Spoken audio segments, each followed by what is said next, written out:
Carolyn Dube here. What's the play for today? Well, today it's confetti art journaling. And why would I call it that? Well, that's because this is what inspired it. All these little bits and pieces left over from something I was doing on the counter just had me thinking about confetti. And the more I tossed it in the air, the more I decided I need to do this in an art journal.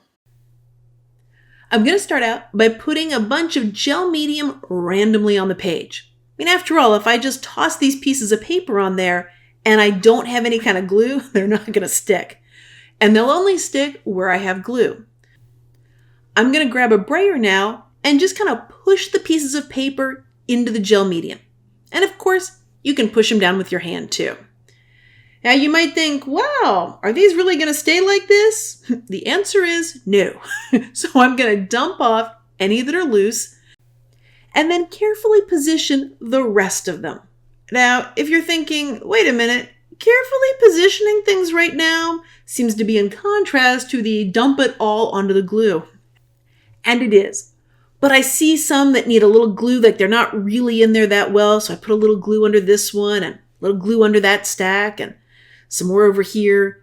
Just trying to make sure that these things will stay because of the glue that's going on right now, not exactly kind of thing I'm going to be able to count on to hold everything in place long term. The other thing is I start to want to place some of the pieces. I love these little scraps of gel prints. There's color and all that wonderful stuff. But on the back side, it tends to be white because I've printed on mostly one side for these. So I'm starting to sort of place them here and there so I can see the color that I want, trying to hang on to the randomness of it. But when you're placing these one or two at a time, it takes a lot longer than if you just dump them all on there. That's probably not a big surprise to you that that's the case, right? Well, placing these one by one, more patience than what I have today. So I'm going to go back to the way I started with, the super fun way. And I'm getting a big, wonderful layer of gel medium on here. I'm going to kind of create a mid layer of gel medium. And once I've got plenty on there, then I'm just going to dump these things back on one more time. To make sure they all got into the gel medium, I also rolled over it with a brayer a couple of times and then let it sit and dry overnight. Now, even though it's had overnight to dry, so the gel medium is dry, doesn't mean everything on here is secure. You're going to see a few pieces of loose paper here and there as I'm putting the teal on. All of these little scraps and pieces ended up accumulating on my countertop because I didn't want to part with them. And I really hate to part with anything that's colorful and fun and a part of the play, even if it's these itty bitty little pieces of paper. So I guess you can imagine how things can kind of build up and pile up in terms of these little scraps. Now, once they really get full on the countertop, I throw them into a box or a basket or something nearby, so that I've got them to dig through anytime I'm looking for a little something to add onto an art journal page, and a collage, a card, anything that I'm making. So what about you? Are you the kind of person that when you make something, those little scraps are hard to part with? Or do you have no problem saying, that's out of here? Let me know in the comments what kind you are.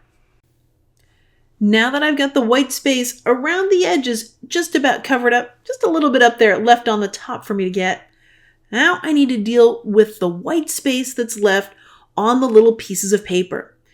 And I thought about covering those up, maybe painting over it a little bit, but then realized those white spaces would be perfect for something else. Because of the shape of each one of those little pieces of white paper on there, it had me thinking about the little papers you get inside of fortune cookies. You know, with those wise words for you, things that Confucius might say. Well, I started to write down all sorts of bits of advice that people have given me over the years.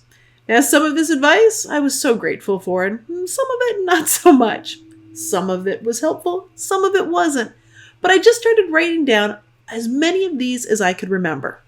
This ended up being a silly stroll down memory lane. And by the way, if you're worried that you can't read the words that I'm writing, don't worry, neither can I. That's scribble journaling. If you're having fun with this video, if you're enjoying seeing this process, if you like that loose and playful way of doing things, then I encourage you to check out my free workshop, Permission to Play. You can find all the details about it and get signed up over at acolorfuljourney.com. And yep, I'll have a link down below for you. I had to laugh at myself about this because I keep turning the page here so that I can write it properly or the correct way that you would write so that things seemed, go in the direction it should. As if anybody was going to be able to read these things, as if I would ever be able to read these, but it was still important to me to have them going a certain direction. The last thing that I wanted to put on this page was a title, but I couldn't figure out which word I wanted to put on here. So I gave myself a little help. I started scanning through my feelings and emotion stencils until I found the word that really jumped out at me. Since I'm going to stencil just one of the words that is on here, I'm going to use a cosmetic sponge to do it, but I also want to use a small one. Now, these are not special, custom kind of ones to get these cute little ones. It's simply bigger ones cut down.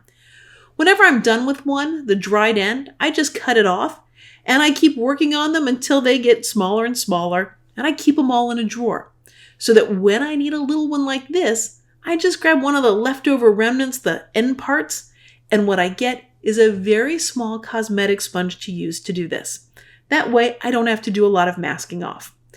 So I've got the word that I want to use positioned where I want it, and the word I'm going to do is surprise. Oh, but wait, the word is surprised on the stencil. Well, for that, I'm just going to use a quick little Post-it note. I'm going to cover up that D, and then all I need to do is stencil the surprise.